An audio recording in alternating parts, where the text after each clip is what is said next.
አይ እንዴት ናችሁ? ጠቢቡ ሰለሞን እባላለሁ። አንድ የሆነ ሲሪየስ ዩቲዩብም ላይ ቲክቶክም ላይ ልጀምር አስቤያለሁ እና what I wouldn't give to be 17 again የሚል ሲሪየስ ነው። ሲሪየስ የሆነበት ምክንያት በተለያየ አይነት የስራ ዘርፍ ወይም ደግሞ ፓሽን በተለያየ ዘርፍ ለእያንዳንዱ የተለያየ ኮንተንት ሰራለታለሁ ብዬ ስላሰብኩ ነው። እና አሁን እኔ 17 ብሆን ምን አደርግ ነበር የሚል ሀሳብ የያዘ ነው። ወይም ደግሞ 17 ለመሆን አሁን 17 መሆን ብችል ኖሮ እንደዛ ለመሆን ምን ዋጋ ከፍል ነበር ነው what I wouldn't give to be 17 again።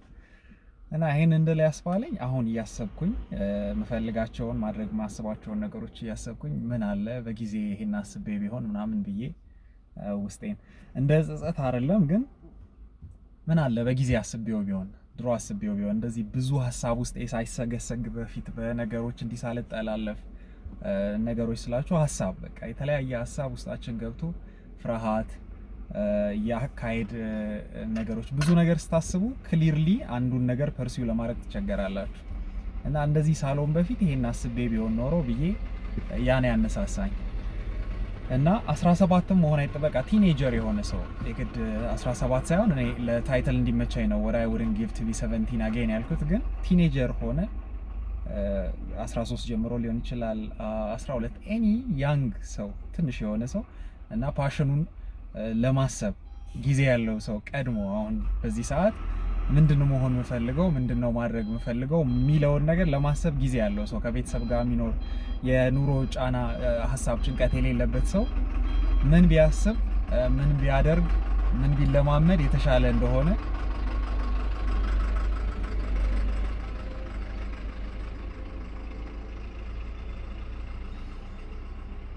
እና ምን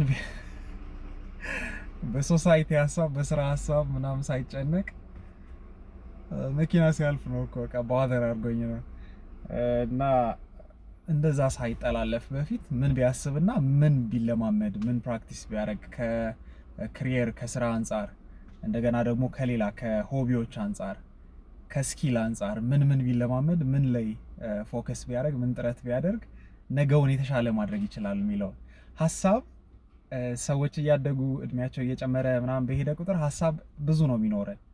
ለተግባር ግን በጣም ሩቅ ናቸው ሰዎች ከፍ እያሉ በሄዱ ቁጥር። ምክንያቱም ብዙ ሀሳብ ሲሆን ተግባር ለማድረግ በጣም ትቸገራላችሁ። የትኛው መምረጡ ላገር አይገባችኋል። ይሄ የብዙ ሰው አይምሮ ውስጥ ያለ ነገር እንደሆነ ይሰማኛል። እና ታች እያላችሁ ግን አክሽን ለመውሰድ በጣም ቅርብ ናችሁ። የሆነ ነገር ስታስቡ ወዲያው አክሽን መውሰድ ትችላላችሁ። ይሄ ነገሮችን በብዙ አቅጣጫ አስቦ ምናምን ከማድረግ የመቆጠብ ቻንሳችሁ በጣም ጠባብ ነው።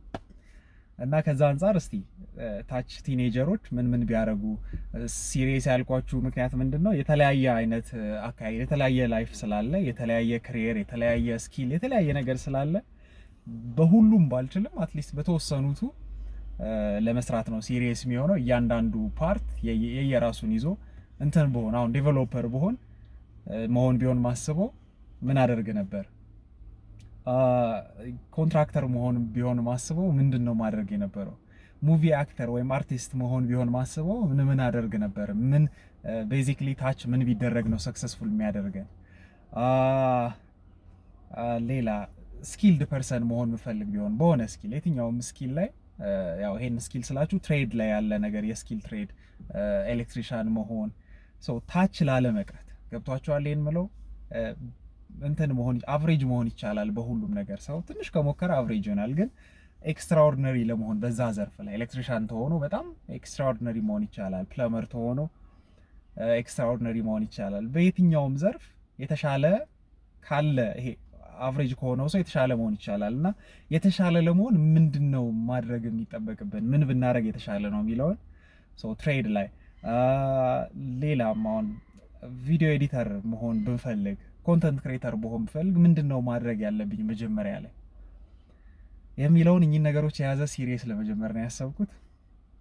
ያ ስቲል በቃ ሀሳብ ታስባላችሁ ተግባር ላይ ወደ ኋላ ቀደም እንዳልኳችሁ ከፍ ያላችሁ በሄዳችሁ ቁጥር ዝም ብላችሁ በቃ ነገርን ለማድረግ አክሽን ለመውሰድ ትቆጠባላችሁ። እንደዛ ላለመሆን ጥረት እያደረኩ ነው። እንደዛ ነበርኩኝ አሁንም እንደዛ እንደሆንኩ ይታየኛል። ግን ይሄ ሰብሬ ለመውጣትና ዝም ብሎ አክሽን ለመውሰድ ጥረት እያደረኩ ነው። ኦል ኦቨር ዘ ፕሌስ ቢሆን እንኳን የማደርጋቸው ሞክራቸው ነገሮች እዚህም እዚህም ቢሆኑ ግን ምንም ነገር ካለማድረግ በጣም የተሻለ ነው። በቃ ነገር ኦርጋናይዝድ እንዲሆን በመፈለግ ብቻ አንድ ነገር ላይ ጥሩ ሆኖ ለመሄድ በመፈለግ ብቻ ምንም ነገር ሳታረጉ ትቀመጣላችሁ። ምላችሁ ከገባችሁ በቃ የሆነ ነገር ላይ ፐርፌክት ለመሆንና ያን ነገር ብቻ ጥርት አድርጎ ለመስራት ከመፈለግ ያንንም ሳትሰሩ ምንም ሳትሰሩ ትቀራላችሁና እንደዛ ላለመሆን በቃ እዚህም እዛም አንተ ልጅ ምንድነው እየባከንክ ነው አንድ ነገር እንኳን አታረግም ሚል ሰው እንኳን ቢኖር ግድ የለም ካለ ማድረግ ይሻላል። ምንም ነገር ሐሳባችሁ እዚህ ዛው እንኳን ቢሆን አድርጉና ከዛ ተሰበስቡታላችሁ። እና ይሄንን ሲሪየስ ዩቲዩብም ላይ ቲክቶክም ላይ ካልሆነ ሌሎች ፕላትፎርሞችም ላይ ካልሆነ ዩቲዩብም ላይ ይሄንን ሲሪየስ ዩቲዩብም ላይ ቲክቶክም ላይ እንደገና ደግሞ ሌሎች የሶሻል ሚዲያ ፕላትፎርሞችም ላይ ለመልቀቅ እሞክራለሁ። ስለዚህ ይሄንን የምታዩ ሰዎች እንግዲህ ለጥቅማችሁ እንደሚሆን አስባችሁ በደንብ አቴንሽን ሰጣችሁ ይዩት። እንደገና ፕራክቲስ ለማድረግ ሞክሩ። እኚህ ነገር እዚህ ሲሪየስ ላይ የምንሰጣችሁን ቲፖች አሁን ሲጀምር እኔ ብቻዬን ነኝ፣ ግን ሌሎች ሰዎች ጆይን አድርገውኝ አብረው የሚሰሩ ሰዎች እንደሚኖሩ አስቤ ይሄን ምለው የምንሰጣችሁን ቲፖች ህይወታችሁ ላይ ፕራክቲስ ለማድረግ ሞክሩ እና የሚጠቅማችሁን ነገሮች ልንሰጣችሁ ደግሞ እኛ እንሞክራለን። ስለዚህ እንጀምረው።